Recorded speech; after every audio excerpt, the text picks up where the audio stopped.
जय हिंद दोस्तों, मैं आरती द्विवेदी। स्वागत है आपका study for life YouTube channel में। आइए दोस्तों, अपना डिस्कशन स्टार्ट करते हैं। आज का हमारा टॉपिक है हांगकांग में जो संकट है, जो विवाद है चीन का साथ, उस पर। चीन को फिर एक बार विरोध प्रदर्शन का सामना करना पड़ रहा है। हांगकांग में पिछले 2 माह से बड़ी संख्या में लोग विरोध प्रदर्शन कर रहे हैं। इस विरोध का मुख्य कारण हांगकांग के प्रत्यार्पण में कानून में लाए जा रहे बदलाव हैं। हांगकांग एक स्वायत्त क्षेत्र है तथा इसकी शासन व्यवस्था चीन से भिन्न है। हांगकांग के लोगों का मानना है कि इस प्रकार के बदलाव हांगकांग की स्वायत्त एवं एक देश दो व्यवस्था के सिद्धांत को खतरे में डाल सकते हैं। देखिए ये हांगकांग का मैप। हांगकांग संकट के कारण। यह विवाद प्रत्यार्पण कानून में लाए गए बदलाव को लेकर उत्पन्न हुआ। प्रस्तावित विधेयक के माध्यम से हांगकांग से लोगों का प्रत्यार्पण चीन को किया जा सकेगा। हांगकांग विश्व में आर्थिक गतिविधियों का केंद्र है तथा विश्व के विभिन्न देशों के आर्थिक हित हांगकांग से जुड़े हुए हैं। यदि कोई व्यक्ति अथवा संस्था व्यवसाय से संबंधित विवाद में दोषी पाए जाते हैं तो इनका प्रत्यार्पण चीन में किया जा सकता है, जबकि अभी तक हांगकांग ब्रिटिशकालीन कॉमन लॉ सिस्टम से काम कर रहा है और उसकी 1997 से पहले अमेरिका, ब्रिटेन, सिंगापुर के साथ ही प्रत्यार्पण की संधि थी।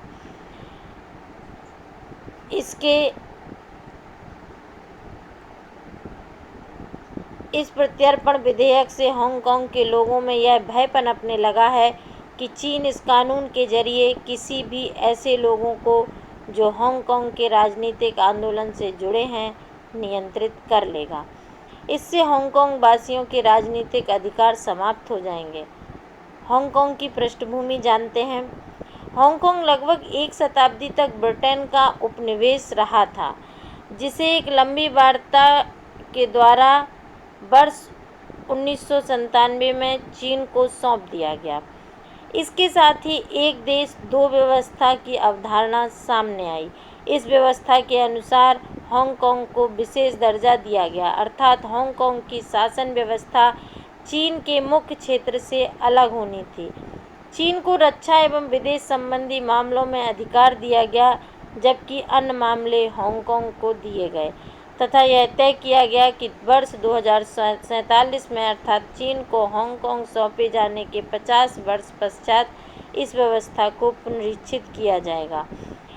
चीन एक दलीय व्यवस्था वाला देश है, जिसमें हाल ही में एक बदलाव किया गया है। इस बदलाव के अनुसार चीन का राष्ट्रपति जीवन पर्यंत इस पद पर रहेगा, जबकि हांगकांग का पिछली 1 शताब्दी का इतिहास चीन से पृथक रहा है। ब्रिटेन का उपनिवेश होने के कारण हांगकांग में लोकतांत्रिक विचारों का आगमन हुआ तथा हांगकांग की संस्कृति एवं पश्चिमी संस्कृति ने मिलकर कुछ नए विचारों को जन्म दिया, जो चीन से बहुत अलग हैं।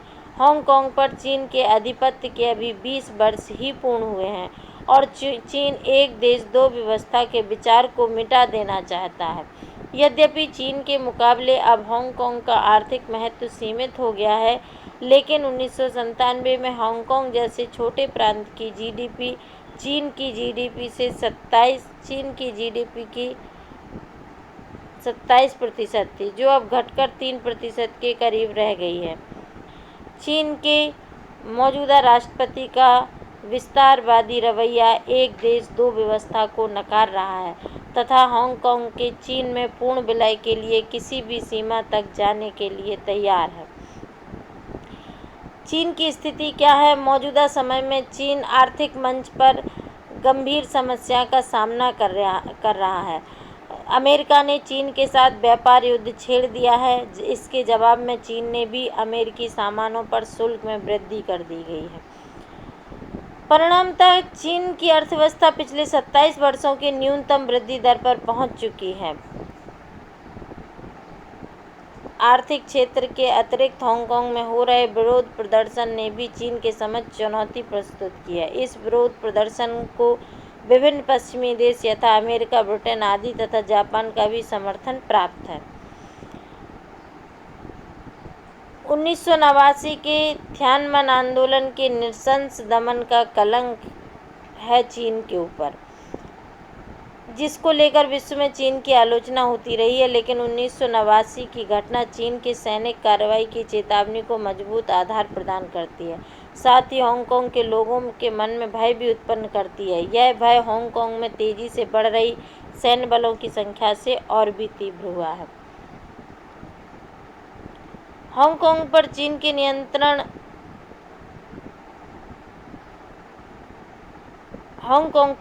नियंत्रण के बाद अब तक कई बार चीन को विरोध प्रदर्शन का सामना करना पड़ा है। वर्ष 2009 में राष्ट्रीय सुरक्षा कानून को लेकर विरोध हुआ, परिणाम स्वरूप यह कानून वापस ले लिया गया। वर्ष 2014 में भी हांगकांग में बड़े स्तर पर विरोध प्रदर्शन किया गया। इस विरोध को अम्ब्रेला मूवमेंट की संज्ञा दी जाती है। आइए जानते हैं अम्ब्रेला मूवमेंट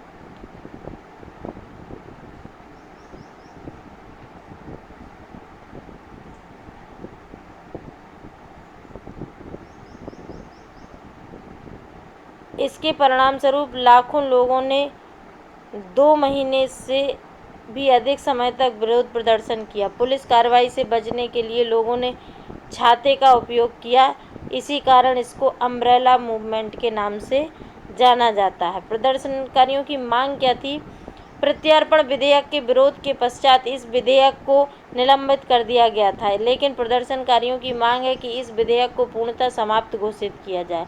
इसके अतिरिक्त हांगकांग की मौजूदा मुख्य कार्यकारी कैरी लेम की बर्खास्तगी तथा उन सभी प्रदर्शनकारियों की रिहाई की मांग की जा रही है जिन्हें विरोध प्रदर्शन के दौरान गिरफ्तार किया गया था।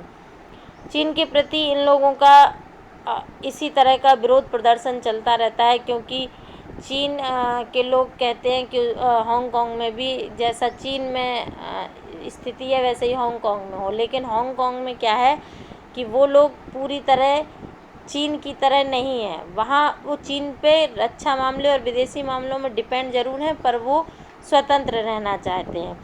भारत और चीन की क्या स्थिति है? भारत का रुख चीन की हांगकांग नीति के लिए उदासीन रहा है। भारत ने कभी भी प्रदर्शनकारियों का समर्थन नहीं किया, जबकि अन्य देश खुलकर हांगकांग के लोगों का समर्थन करते रहे हैं। चीन के साथ भारत पहले से उपस्थित मतभेदों को बढ़ाना नहीं चाहता, किंतु चीन का रुख कश्मीर जैसे मुद्दों पर भारत विरोधी रहा तथा वह हमेशा पाकिस्तान के समर्थन में खड़ा रहा। एक और चीन कश्मीर मुद्दे का अंतर्राष्ट्रीयकरण करना चाहता है, वहीं स्वयं उइगर तथा हांगकांग के मामले में अमानवीय रुख अख्तियार करता है। भारत को भी चीन के रुख के अनुसार ही अपनी नीति का निर्माण करना चाहिए।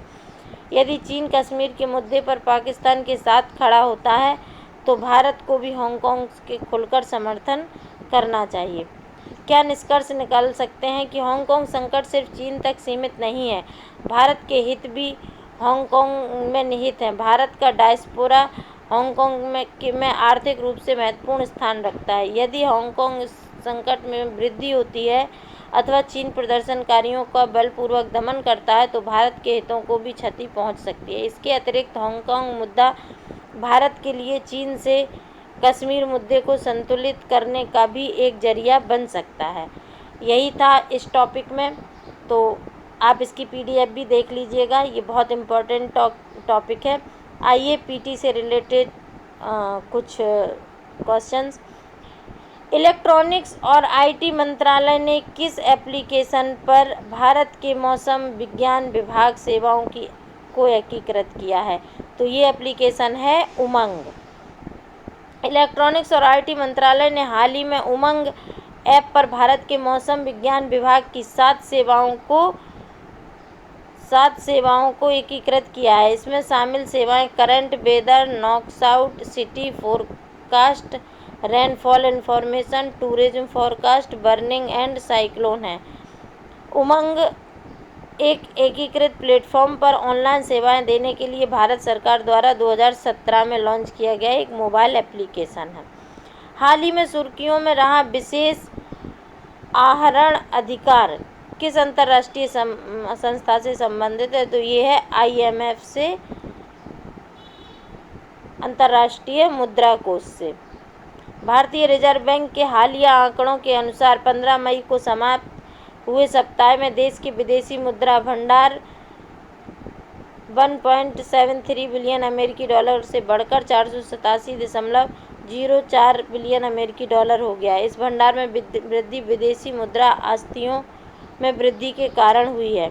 इसके अलावा अंतर्राष्ट्रीय मुद्रा कोष के साथ विशेष आहरण अधिकार 2 मिलियन अमेरिकी डॉलर से बढ़कर 1.42 बिलियन अमेरिकी डॉलर हो गया है। भारतीय रिजर्व बैंक को 1500 करोड़ रुपए की पुनर्वित्तीय सुविधा किस अखिल भारतीय वित्तीय संस्थान ने प्रदान की है? तो ये किसने की है? सिडबी ने। Private equity major KKR and company ने जियो प्लेटफॉर्म्स में 2.32 हिस्सेदारी से खरीदी है। यह कंपनी किस देश में बेस्ड है? यह अमेरिका में है। अमेरिका प्रमुख निजी इक्विटी KKR एंड कंपनी ने हाल ही में रिलायंस इंडस्ट्रीज की डिजिटल इकाई जियो प्लेटफॉर्म्स में 11,367 करोड़ रुपए में 2.32% हिस्सेदारी का अधिग्रहण किया। रिलायंस इंडस्ट्रीज की घोषणा के अनुसार पिछले 4 हफ्तों में जियो प्लेटफॉर्म्स में अल्पसंख्यक हिस्सेदारी बेचने के लिए यह 5वां सौदा है। इससे पहले रिलायंस ने Facebook, silver lake partners, Vista equity partners और जनरल अटलांटिक सहित वैश्विक प्रौद्योगिकी निवेशकों से 67,194.75 करोड़ रुपए जुटाए थे। किस भारतीय राज्य केंद्र शासित प्रदेश ने MSMEs के लिए एक पुनरुद्धार पैकेज लॉन्च किया है जिसे रीस्टार्ट नाम दिया है? तो ये आंध्र प्रदेश का है। आशा है दोस्तों आपको ये जानकारी पसंद आएगी। अगर ये पसंद आए तो इसे लाइक करें, शेयर करें, सब्सक्राइब करें और बेल आइकन दबाना ना भूलें। धन्यवाद।